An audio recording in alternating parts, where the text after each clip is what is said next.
Hello दोस्तों, मैं हूं दिनेश केवरा। आप सबका स्वागत है न्यूज़ टाइम के अंदर। और दोस्तों, न्यूज़ टाइम पर हम लेके आते हैं क्वालिटेटिव प्रोग्राम्स। हम ऐसे मुद्दे उठाते हैं जो आपको उद्वेलित भी करते हैं, हमें भी उद्वेलित करते हैं। और ख़ास तौर से उन मुद्दों पर बहस करने के लिए या फिर बातचीत करने के लिए हमारे साथ मौजूद होते हैं डोमेन एक्सपर्ट्स, विशेषज्ञ, विद्वान। लेकिन हमारा एक चैनल थोड़ा अलग चैनल इसलिए भी है कि यहाँ पर हम बहुत बार भारत के आम नागरिक को भी आमंत्रित करते हैं। अल्टीमेटली देश जो चलता है भारत के आम नागरिक से चलता है, उसकी अपेक्षाओं से, उसके सपनों से चलता है। देश की अगर कोई रीढ़ की हड्डी है तो भारत का आम नागरिक है, क्योंकि वही तो करदाता है, टैक्स तो वही देता है और उसी के पैसे से सारा हिंदुस्तान चलता है।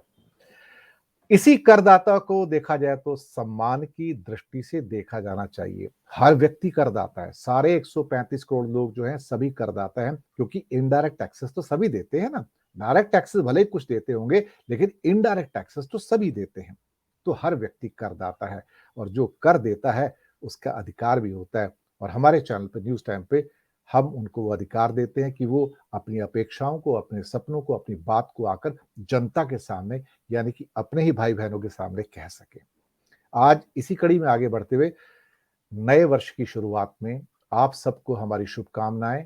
नया वर्ष आप सबके लिए मंगलमय हो, स्वास्थ्यवर्धक हो और आप जिस विभीषिका से निकल कर आ रहे हैं उससे थोड़ा छुटकारा मिले, यही हमारी कामना है। हम स्वागत करेंगे उत्तराखंड की देवभूमि से आ रहे भारत के आम आदमी, आम नागरिक सिर्फ चंदन बिष्ट का। चंदन जी नमस्कार। चंदन जी नमस्कार, स्वागत है आपका। नमस्कार दिनेश जी। बहुत बहुत धन्यवाद मुझे आपके प्रोग्राम में आमंत्रित करने के लिए। और मैं भी सबसे पहले आपको नए साल की मुबारकबाद देता हूँ। सभी जी आप दर्शकों को नए साल की मुबारकबाद देता हूँ।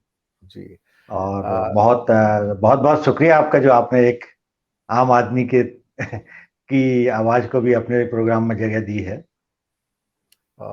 चंदन बिष्टी एक क्या कहते हैं कि सीनियर सिटीजन भी है, वरिष्ठ नागरिक भी हैं, देश की सेवा की है विभिन्न डोमेन्स में रहकर, और अभी भी सेवा कर रहे हैं। कहीं ना कहीं जो अनुभव उनके पास है, क्योंकि व्यक्ति जो होता है जब तक वो जीवित है उसकी अपेक्षाएं और सपने जीवित रहते हैं। और यहाँ पर तो हमें तो आशीर्वाद भी मिल रहा है, क्योंकि चंदन आ रहे हैं देवभूमि से, उत्तराखंड से। जी हाँ, जहाँ पर बद्रीनाथ, केदारनाथ, गंगोत्री और यमुनोत्री हैं। तो गंगा का उद्गम स्थल भी तो वहीं पर है, मैंने देखा हुआ है। तो आज हमारे साथ चंदन जी लाए हैं उनका आशीर्वाद। तो चलिए, बहुत बहुत आभार आपका। और आज बात करेंगे दोस्तों उनके साथ कि एक आम आदमी की 2022 के अंदर, इस नए वर्ष में क्या अपेक्षाएं हैं, क्या सपने हैं, वो क्या सोचते हैं। अभी जो परिस्थितियां हैं, आर्थिक परिस्थितियां, सामाजिक, राजनैतिक या भावनात्मक, वो उनको किस रूप में प्रभावित करती हैं, और वो क्या अपेक्षा करते हैं कि इस साल में सरकारें हों, सरकार से मेरा मतलब व्यवस्था, कि व्यवस्थाएं जो हैं वो उनको क्या प्रदान करें, किस किस्म के दरवाजे खोलें। तो चंदन जी, शुरुआत करेंगे पहले सामाजिक व्यवस्थाओं से कि पिछले कुछ सालों में कुछ ऐसी घटनाएं घटी हैं जहां कुछ समाज का ताना बाना थोड़ा बिखरना शुरू हुआ है, बिखराव की सी परिस्थितियां हैं। आपकी क्या उम्मीदें हैं कि इस वर्ष में क्या बेहतर हो, क्या अच्छा हो, ताकि जीवन पहले से थोड़ा अच्छा हो जाए, देखा जाए तो। आपकी पहली टिप्पणी। जी दिनेश जी, बहुत अच्छा पॉइंट उठाया आपने। अपेक्षाएं तो बहुत हैं, जी आकांक्षाएं भी बहुत हैं और शुभकामनाएं भी बहुत हैं। लेकिन ये जो सामाजिक एक जो पॉइंट आपने उठाया है कि थोड़ा बहुत मतलब बिखराव आया है, सौहार्द थोड़ा कम हुआ है। और ये अगर हम इसको मैक्रो लेवल पर देखें या माइक्रो लेवल पर देखें, तो कई सारी समस्याओं को ये जन्म भी देता है और कई सारी समस्याओं की वजह से ये भी आया है। ये दोनों चीजें हैं। समस्याओं से ये भेदभाव आया है और ये भेदभाव की वजह से काफी समस्याएं भी आई हैं। और अगर हम इसको थोड़ा सा मतलब विश्लेषण करने की कोशिश करें कि ये बात तो माननी पड़ेगी कि भाई पहले जैसे मतलब सामाजिक जो घटक हैं, समाज के जो अन्य अवयव हैं, दूसरे मतलब वो है सामाजिक फैक्शंस हैं, थोड़ा बहुत तो मतलब जो है तारतम्य, हार्मनी की कमी जरूर आई है। लेकिन अगर हमारा मतलब हमने देखा है, इतिहास बताता है, हमारा जो कल्चर है, हिंदुस्तानी कल्चर है, या मतलब देखिए इंडिया का जो इंडिया जो बना हुआ है, इतने सारे उसमें कल्चर्स हैं, लैंग्वेजेस हैं, वेशभूषाएं हैं, वर्शिप की पद्धतियां हैं, ये सब हम वर्षों से, सदियों से मतलब जो है को एग्जिस्ट करते चले आ रहे हैं, और मुझे उम्मीद है कि आगे भी हम करते चले जाएंगे। ये एक मोमेंट्री चीज है, जो थोड़ा बहुत कुछ मतलब जो है, कुछ कई बार क्या होता है कि निहित स्वार्थ भी होते हैं, और ऐसा तो कुछ है नहीं कि भाई ये सामाजिक भेदभाव या सामाजिक वैमनस्य फैला के हम कुछ आगे बढ़ पाएंगे। अगर हम ऐसा है तो चलिए हम भी फैलाते हैं, लेकिन ये हमको पीछे खींचेगा, ये हमारी मतलब जो है ग्रोथ को रोकेगा, हमारी डेवलपमेंट को रोकेगा। लेकिन मैं ये मानता हूँ कि ये एक मोमेंट्री चीज है, और धीरे धीरे वो लोग भी जो प्रत्यक्ष या अप्रत्यक्ष रूप में इसके लिए जिम्मेदार हैं, वो भी इस बात को समझेंगे, और मतलब जो है कि ये जो भेदभाव तरीका या वैमनस्यपूर्ण या सौहार्द की कमी आ गई है, इसको दूर करने में वही लोग भी जो है फिर शामिल होंगे। जो जी। जनरल पब्लिक है, मतलब जो अधिकांश जो मेजोरिटी है, वो तो बिल्कुल एकदम शांत और सद्भाव और सौहार्द से रहना चाहती है। तो कुछ एक ही एलिमेंट हैं। अब ये है कि उसमें किसी के कुछ स्वार्थ हैं, किसी के कुछ स्वार्थ हैं। तो लेकिन मोर और लेस जो है, जल्दी या देर, सूनर और later they will realise it, कि ये सब व्यर्थ की चीजें हैं और निगेटिव चीजें हैं।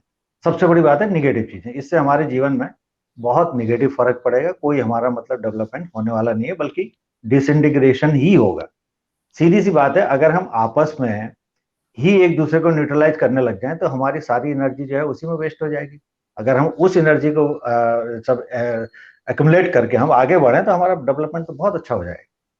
तो इसलिए मैं तो बिल्कुल थोड़ा होपफुल हूँ। ये मोमेंट्री चीज है और ये चली जाएगी कुछ दिनों बाद, मतलब कुछ टाइम बाद। बिल्कुल आपके हिसाब से ये एक छोटा सा संक्रमण काल है और एक संक्रमण। ट्रांजिशन पीरियड है, और ये भी हम्म। गुजर जाएगा, कोई इसमें शक वाली बात नहीं है। क्योंकि जो आम व्यक्ति, जो आम नागरिक है हमारा, वो शांति चाहता है, वो सौहार्द चाहता है, अ, सद्भाव के साथ एक दूसरे के साथ जीना चाहता है। और भारत तो वैसे भी एक पुष्प गुच्छ की तरह है, यहाँ विभिन्न जी। जातियां, वर्ग, धर्म सब सदियों से यहाँ रहते आए हैं। ऐसा नहीं कि अभी पिछले कुछ वर्षों से रहना शुरू किया है। तो ये बहुत महत्वपूर्ण बात है।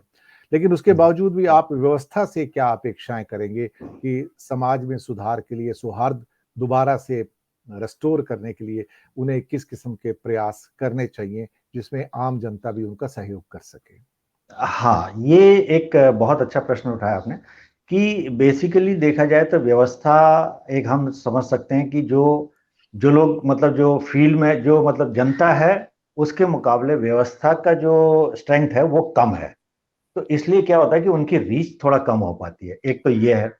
दूसरी बात ये है कि अगर व्यवस्था इस दिशा में काम कर रही है, तो जो आम पब्लिक है या आम जनता है उसको भी सहयोग करना चाहिए उसमें। तो ये एक मतलब टू वे ट्रैफिक होगा, तभी कुछ इसमें बन पाएगा। दूसरी बात ये है कि जहां आपने पूछा कि हम मतलब व्यवस्था को क्या करना चाहिए, एक तो सबसे पहली बात ये है कि जो इस तरीके के जो मिसक्रिएंट्स हैं, जो साफ साफ नजर आ रहा है कि समाज में दरार पैदा करने की कोशिश कर रहे हैं, और अपने क्षुद्र स्वार्थों के लिए, ये नहीं कि कोई लार्जर इंटरेस्ट में कर रहे हैं या ऐसा कुछ है। अगर लार्जर इंटरेस्ट में करते हुए दिखाई भी दे रहे हैं, तो वो एक्चुअल में देखा जाए तो वो लार्जर इंटरेस्ट नहीं है। वो अल्टीमेटली फिर भी जो है अल्टीमेटली एक सेल्फिश इंटरेस्ट है। तो ऐसे पहले तो व्यवस्था का काम यह है कि ऐसे लोगों के ऊपर बिल्कुल रोक लगाई जाए, उनके ऊपर कड़ी कार्रवाई की जाए। दूसरे, उनके व्यवस्था के पास जितने भी साधन हैं, चाहे वो आप स्कूल कॉलेज के स्कूल की एजुकेशन कह लीजिए, चाहे उनके जो ऑडियो विजुअल मीडियम्स हैं, सरकारी मीडियम्स हैं, वहां से मतलब कुछ इस तरीके की चीजें मतलब आप जो है प्रसारित करवाइए जनता को। जनता जागरूक है, क्योंकि अधिकांश जनता शांति चाहती है जैसा आपने कहा। लेकिन जो ये मिसक्रिएंट्स हैं उनको क्लियर कट एक संदेश देना चाहिए। पहले आप समझाइए बुझाइए कि भाई ये गलत है, लेकिन एट द सेम टाइम एक कड़ा संदेश भी दीजिए कि अगर आपने ये अपनी एक्टिविटीज नहीं रोकी तो आपके ऊपर कड़ी कार्रवाई की जाएगी। एक तो ये है। बिल्कुल। दूसरी बात ये है कि जो जैसे हम ये देख रहे हैं कि आज की जो यंगर जनरेशन है, उसमें इस तरीके की बातें नहीं है। जात पात धर्म और दूसरे भेदभाव, राजनीतिक भेदभाव इस तरीके की नहीं है। तो उस सेक्टर को, जो हमारी जो युवा पीढ़ी है, उस सेक्टर को अगर टारगेट करके हम मतलब उनको इस दिशा में भी मतलब थोड़ा सा अवेकन करें, थोड़ा सा एजुकेट करें, तो शायद वो बहुत बड़ा बदलाव ला सकते हैं इसको जो है इस सिचुएशन को थोड़ा सा इम्प्रूव करने के लिए। क्योंकि क्या है, जो एक जनरेशन होती है जिसका जो है एंडोक्राइन हो चुका है इस तरीके के मामलों के लिए, वो तो आगे बढ़ती चली जाएगी, बूढ़ी होती चली जाएगी और निकल जाएंगे। और जो आने वाली पीढ़ी है, अगर उसको भी इसी कंटिन्यूएशन में जो है इसी तरीके की जो है शिक्षा दी जाए या इसी तरीके का जो है वो प्रोवोकेशन किया जाए, तो ये एंडलेस होता चला जाएगा। इसलिए मेरा मानना ये है, भले ही आप स्कूल में जो है वैल्यू एजुकेशन करें, सब सर्वधर्म समभाव की बात करें, वहां से थोड़ा सिखाया जाए कि भाई जो है जो मतलब जो नॉर्मल एक मनुष्य को जो किस तरीके से समाज में रहना चाहिए, सब धर्म सर्व समभाव, और भी दूसरी कई सारी जो अच्छी अच्छी चीजें हैं उनको पढ़ाया जाना चाहिए। और जो यंगर जनरेशन है उनके दिमाग में भी मतलब कुछ इस तरीके के आइडियल्स सामने रखे जाएं कि भाई हमारी जो प्रोग्रेस है वो हम सब मिलकर रहें, कोई निगेटिविटी न सोचें, और गवर्नमेंट के जो एफर्ट्स हैं, हमारे जो एफर्ट्स हैं, दोनों मिलके इस डायरेक्शन में चलें कि हमारी कंट्री जो है एक मतलब जो है एक सस्टेन डेवलपमेंट की तरफ आगे बढ़े। बिल्कुल आपने सही कहा। एक बिंदु है जिसके ऊपर मैंने पिछले कुछ कार्यक्रमों के अंदर एम्फेसाइज भी किया है और मैं आपके समक्ष भी वो बिंदु रखना चाहूंगा। डेमोक्रेसी, लोकतंत्र भारत का एक अभिन्न अंग है पिछले 75 सालों से, जबकि अब हम अमृत महोत्सव मना रहे हैं 75 वर्ष आजादी के। लोकतंत्र, लेकिन पिछले कुछ दशकों से लोक और तंत्र के बीच में दूरियां बढ़ती जा रही हैं, एक खाई बढ़ती जा रही है। ये एक ऐसा तंत्र बनता जा रहा है जहां पर लोक का कोई काम नहीं है, वो लोक से कोई एडवाइस नहीं लेते, सजेशन नहीं लेते, बल्कि हालात ऐसे हो गए हैं कि एक ऐसा संधि विच्छेद हो गया इन दोनों के बीच में कि तंत्र कहीं और है, लोक कहीं और है, और तंत्र लोक की ओर देखने को तैयार नहीं है। कभी कभी ऐसा लगता है कि ये तंत्र अब अपनी मनमानियों पर उतर आया है। तो ये खाई को कैसे पाटा जाए दोनों के बीच में? जी, ये आपने बहुत अच्छा सवाल किया। दरअसल हम ये देखते हैं कि जनरल पब्लिक में एक एक ये परसेप्शन रहता है कि जो भी मतलब गवर्निंग बॉडी है या गवर्नेंस है, हमें उसके अंडर में रहना है, उसी को देख के चलना है।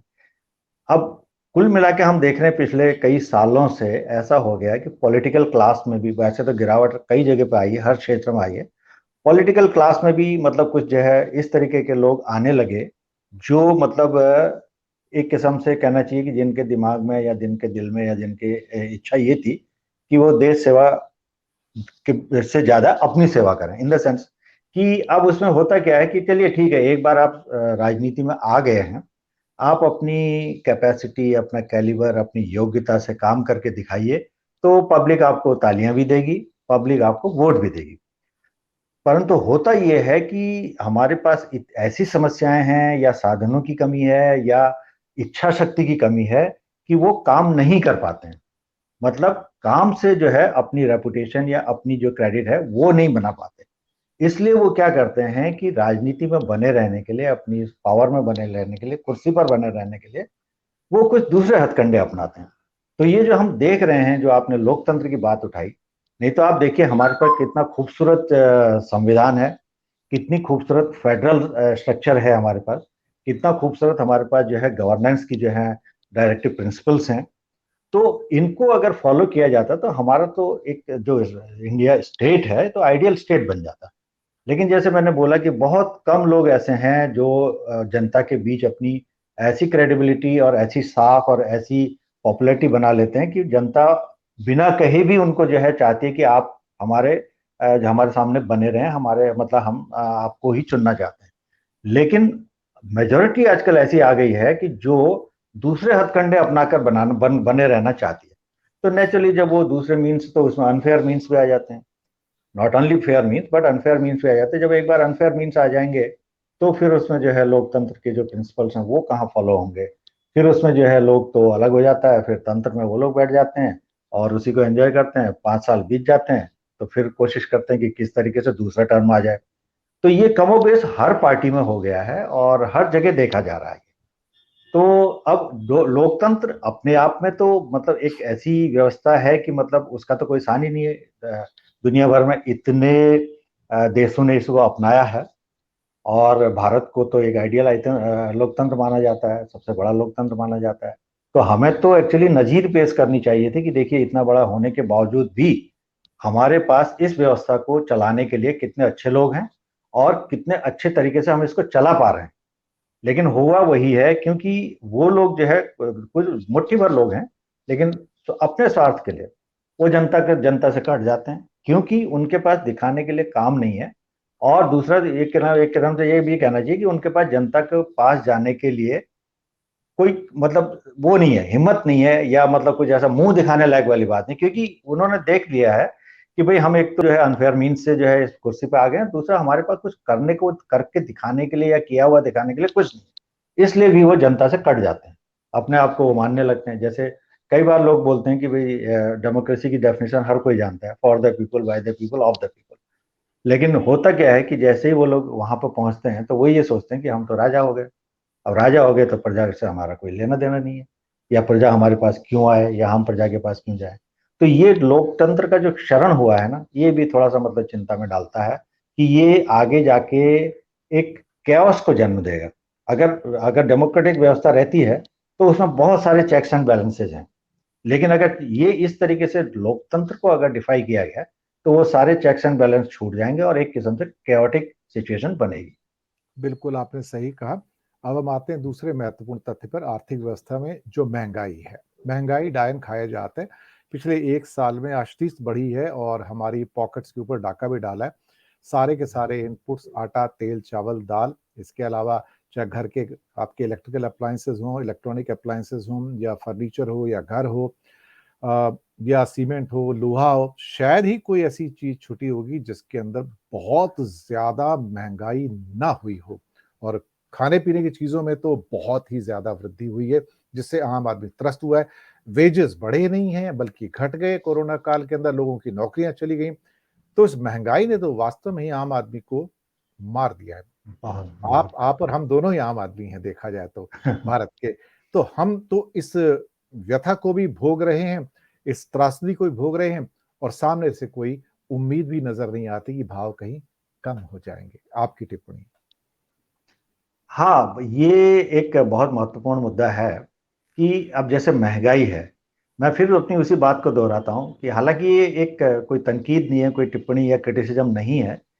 ये ऐसा होता है कि अभी देखिए वही मैंने बोला ना कि कुछ लोग जो है, फिर अब पॉलिसी की बात आ जाती है। इस हमारी जो इकोनॉमिक पॉलिसीज हैं, शायद वो तो टू द पॉइंट नहीं बन पाए या टारगेटेड नहीं बन पाई। नहीं तो यही भी अर्थव्यवस्था है जो पहले से चल रही थी, जिसमें महंगाई कंट्रोल में थी।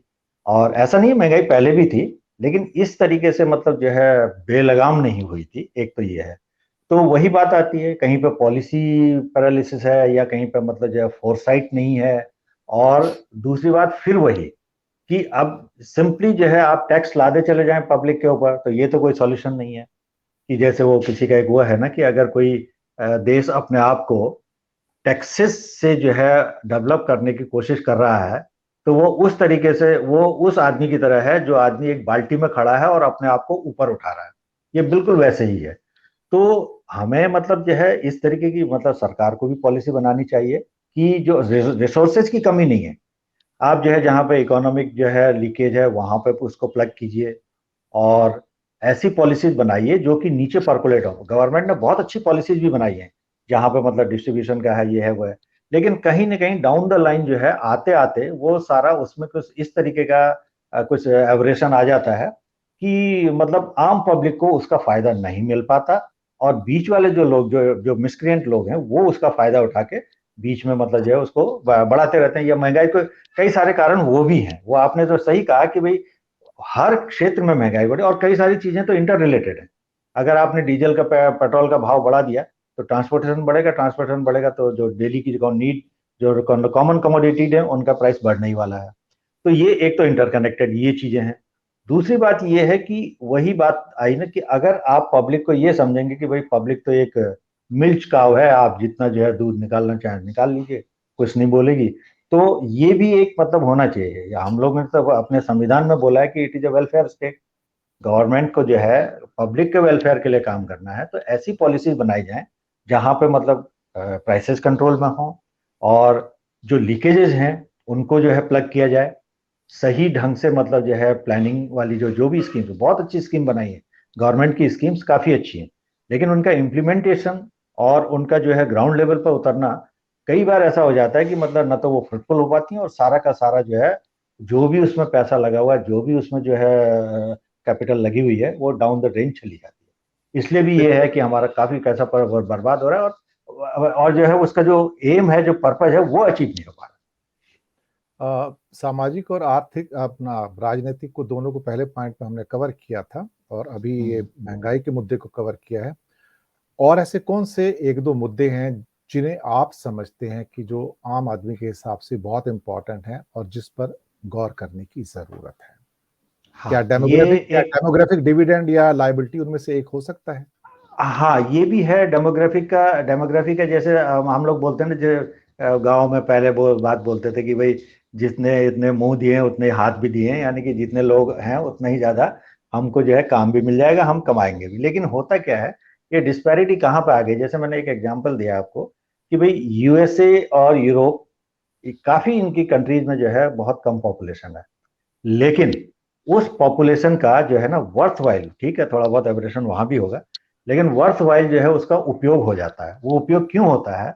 जैसे मैंने बोला कि हमारे पास मैन पावर की कमी नहीं है, बहुत आबादी है हमारी, और बहुत काम करने वाले लोग भी हैं। लेकिन आप देखिए, एक घर में अगर 5 लोग हैं और 5 लोग जो काम कर सकते हैं, अगर उनको सही एजुकेशन, सही ट्रेनिंग, सही ट्रेड, या सही नौकरी की तो खैर बाद में बात करता हूँ, सही ट्रेड नहीं मिला, सही ट्रेनिंग नहीं मिली, तो बस वही वो जो है वो हाथ भी एक किस्म से बेकार ही हो गए। मतलब अगर वो कुछ स्किलफुल या कुछ फ्रूटफुल या कुछ मतलब मीनिंगफुल काम नहीं कर पा रहे हैं।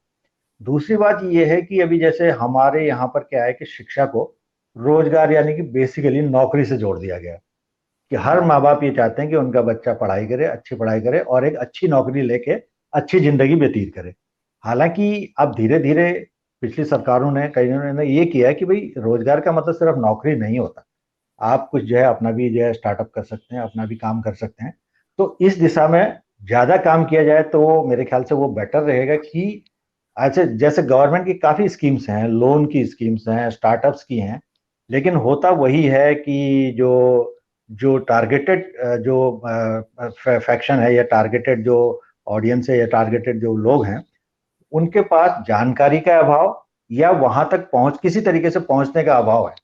इसलिए उन्हें पता नहीं चलता कि भाई मैं क्या कर सकता हूँ। हर कोई ये चाहता है कि भाई मुझे छोटी मोटी नौकरी मिले, भले ही उसके पास एक पोटेंशियल है कि वो एक अच्छा सा व्यवसाय करके, स्टार्टअप करके अपनी जीविका कमा सकता है। अब जैसे मुद्रा लोन की बात है, कितने बेरोजगार लोग हैं या जो युवा युवा लोग हैं जिनको मुद्रा लोन के बारे में पता है, अपना काम कर सकते हैं, उनके पास थोड़ा बहुत जो भी पढ़ाई की है, थोड़ा बहुत जो स्किल उन्होंने अपना अपटेन किया है, उसको वो मुद्रा लोन लेके काम कर सकते हैं। लेकिन कई बार क्या होता है, जानकारी नहीं होती। कई बार क्या होता है कि वो बेचारा गांव में या कस्बे में रह रहा है, और उसका जो मुद्रा लोन का ऑफिस है वो जो है सिटी में है, नहीं जा पा रहा है, नहीं, एक्सेस नहीं मुद्रा है, या लोन उस, देते ही नहीं है, बल्कि मेरा खुद का हाँ भी जो अनुभव भी है, रहा जो है हाँ जो कि हाँ मैं ये खुद हाँ हाँ पूछने गया तो वो कहते नहीं, हमने बंद कर दिया क्योंकि उसमें डिफॉल्ट बहुत ज्यादा है तो हम दे नहीं रहे हैं।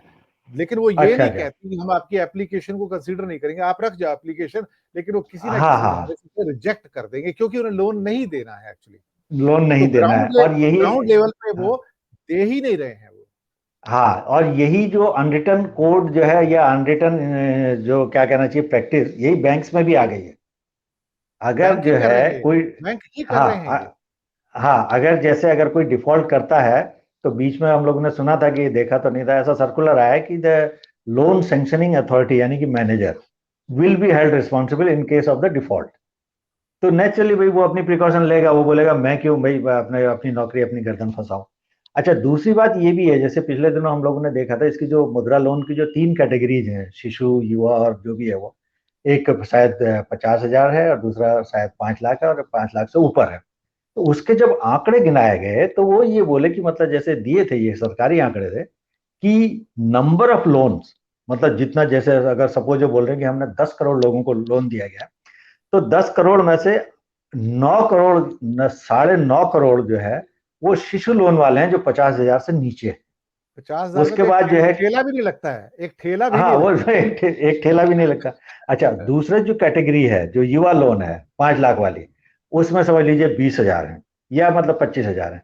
और जो ऊपर वाला है, जो 5 से मतलब 10 लाख, 5 से ऊपर वाला, उसमें मतलब हार्डली आपको जो है 1,000 लोग मिलेंगे। और वो आप समझ सकते हैं वो 1,000 लोग कौन होंगे, वो 1,000 लोग कौन होंगे आप समझ सकते हैं, जो मतलब जो है एस्टेब्लिशमेंट के नजदीक में। और डेफिनेटली वो जो लोन है वो एनपीए होने ही वाला है। तो ये एक चीज है कि थोड़ा सा मतलब इसको अवेयरनेस फैलाई जाए कि भाई आप नौकरी के ही तरफ मत देखिए, आप जो है अपना भी शुरू कर सकते हैं। और करेंगे लोग, जब नौकरी नहीं मिल रही है बैठे बैठे मतलब अपना उम्र गुजारने की बजाय कि चलो भाई कुछ छोटा मोटा शुरू कर लीजिए। और दूसरी बात हम ये तो है ना कि हम अक्सर चंदन जी लोगों से कहते हैं कि अगर आप सीनियर सिटीजन भी हो गए हैं, भारत में करीब करीब हाँ, 8 से 10 करोड़ सीनियर सिटीजन हैं, तो आप खाली मत बैठिए, ये उम्र खाली बैठने की नहीं है, अपने अनुभव का इस्तेमाल कीजिए और कुछ ना कुछ वर्थवाइल जरूर कीजिए, जिससे जरूर जीवन में कीजिए। मीनिंगफुलनेस, सेटिस्फेक्शन बना रहे वहां पर देखा जाए। और वो अच्छा भी है, अच्छा भी है, क्योंकि मतलब जो इस तरीके से जो सीनियर सिटीजन या जो एजेड लोग हैं ना, उनके अंदर जो एक वो ब्लूज आते हैं, उसको भी मतलब जैसे अभी मैंने देखा था एक किसी उसमें वो दिखा रहे थे कि भाई सीनियर सिटीजन कंप्यूटर सीख रहे हैं। मतलब आप देखिए ना, एक तो हॉबी भी है, अगर वो फ्रूटफुली अगर कुछ मीनिंगफुल मतलब गेनफुल एम्प्लॉयमेंट भी कुछ मिल जाता है, वो भी एक अच्छी बात है। सबसे बड़ी बात है कि अपने दिमाग को वो लोग जो है एंगेज रख सकते हैं, ताकि ये सब जो आने वाले जो ब्लूज हैं या इस तरीके के हैं वो दूर हटे। दूसरी बात ये है कि एक सबसे बड़ा जो सेक्टर है वो हमें देखना है, दो दो सेक्टर, एक शिक्षा और दूसरा स्वास्थ्य। आप देखते हैं कि मतलब स्वास्थ्य सेवाएं इतनी महंगी हो गई हैं कि आम आदमी की तो क्या, इवन मतलब आम आदमी से ऊपर की कैटेगरी वाले को भी बड़ा मुश्किल है कि आप जब तक आपके हाथ में 1 लाख रुपया नहीं है, आप किसी अच्छे या बड़े हॉस्पिटल के गेट के अंदर नहीं घुस सकते, अगर आपके हाथ में 1 लाख कैश नहीं है तो आम आदमी, गरीब आदमी को तो छोड़ ही दीजिए कि वो वहां तक जाएगा। उसके लिए फिर वो देखता है गवर्नमेंट की तरफ। वहां देखिए आप, गवर्नमेंट की जो मेडिकल सर्विसेज हैं अच्छी मतलब कवर करने की कोशिश की है गवर्नमेंट ने, प्राइमरी हेल्थ सेंटर्स हैं, दूसरे और उस तरीके के हैं, लेकिन वहां पर भी वही मिसमैनेजमेंट है। कहीं पर डॉक्टर्स नहीं है, कहीं पर डॉक्टर्स हैं तो इक्विपमेंट नहीं है, इक्विपमेंट है तो दवाइयां नहीं है। तो इस चीज को भी जरा रिवैम्प करने की जरूरत है कि आप देखिए कि, और दूसरा ये है कि यहाँ पर जो सब लोग बोलते हैं, ये एक मतलब कोई छुपी बात नहीं है, फार्मास्यूटिकल कंपनी, कॉरपोरेट हॉस्पिटल्स और इस तरीके के जो कॉरपोरेट मेडिकल कंपनी है, ये लोगों ने किस तरीके से भारत के स्वास्थ्य व्यापार को, मेडिकल इसको कैप्चर करके रख लिया है। अब गवर्नमेंट, वो भी ठीक है, लिमिटेड रिसोर्सेज हैं गवर्नमेंट के पास, लेकिन उसमें भी किया जा सकता है। अब जैसे प्राइमरी हेल्थ सेंटर है, तो आप कम से कम एक लोअर लेवल की जो मेडिकल सर्विसेज हैं वो तो दे सकते हैं। ठीक है, स्पेशलाइज सर्विसेज के लिए आप जो है हॉस्पिटल में भेजिए और रेफर कीजिए। और पहले की अपेक्षा आप देखिए, पहले क्या होता था कि गांव में अगर कोई बीमार पड़ता है तो नियरेस्ट हॉस्पिटल 30 किलोमीटर, 50 किलोमीटर है। आज वो सिचुएशन नहीं है। कम से कम एक, वो एक कंपाउंडर तो बैठा हुआ है वहां पे पीएससी में। तो ये एक है। और दूसरी उससे भी ज्यादा जो जरूरी है, शिक्षा के ऊपर, शिक्षा का भी यही हाल है।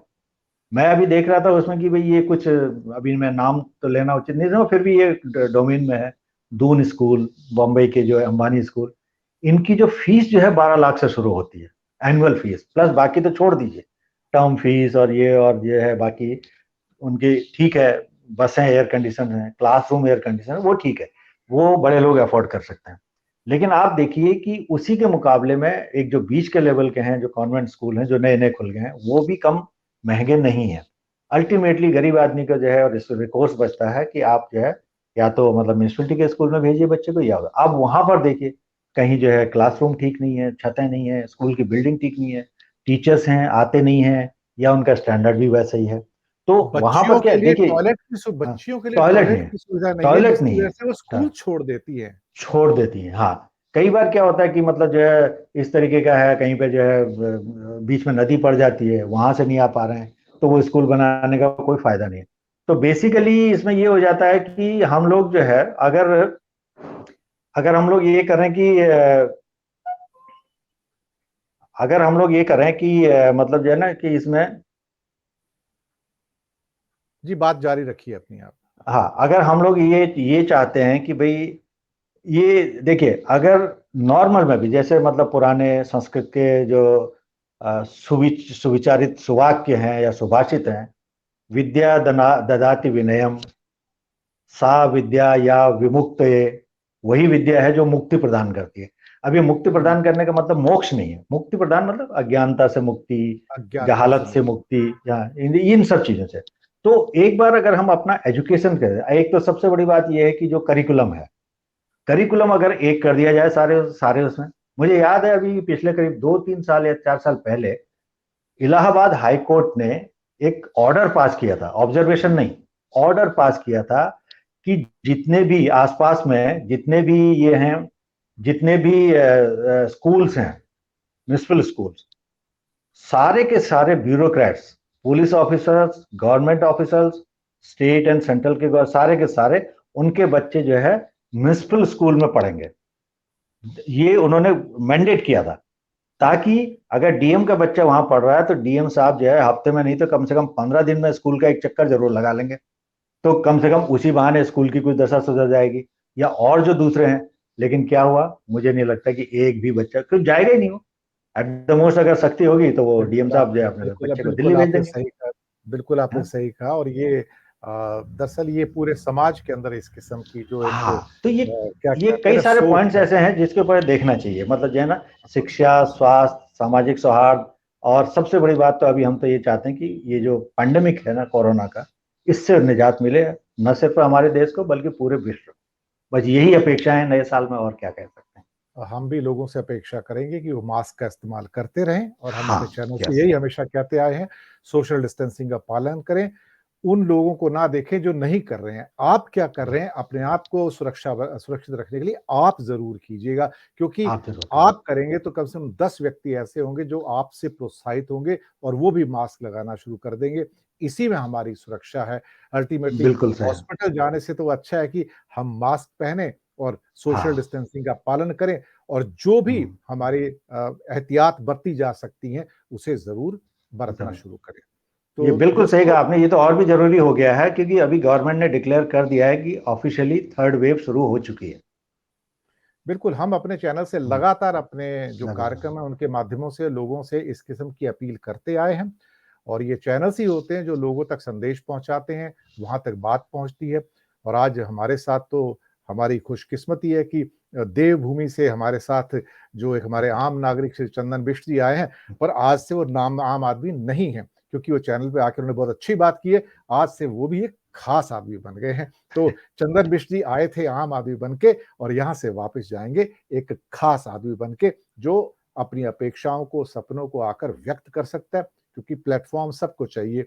और न्यूज टाइम वो प्लेटफॉर्म है जो आम आदमी की बात सुनता है, ऊपर जो हमारा तंत्र है वहां तक भी पहुंचाता है कि उसकी बात सुनिए, क्योंकि वही तो रीढ़ की हड्डी है, बैकबोन है हमारे समाज की। उसकी बात नहीं सुनोगे तो देश, समाज कैसे आगे बढ़ेगा। इन्हीं शब्दों के साथ हम लेंगे विदा आपसे दोस्तों, और चंदन बिष्ट जी का करेंगे शुक्रिया अदा कि उन्होंने कीमती समय निकाला, हमारे साथ बहुत जुड़े। बहुत धन्यवाद। और दोस्तों, आप आपको भी सबको बहुत बहुत नए धन्यवाद। वर्ष की बहुत बहुत मंगल कामनाएं। आपका स्वास्थ्य अच्छा रहे और आप समृद्धि के पथ पर आगे बढ़ें।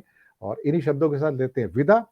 जरूर हमारे साथ बने रहिएगा। हम जल्दी मुलाकात करेंगे नए मुद्दे के साथ, नए मेहमान के साथ, इसी चैनल के ऊपर। शुक्रिया आपका बहुत बहुत। धन्यवाद।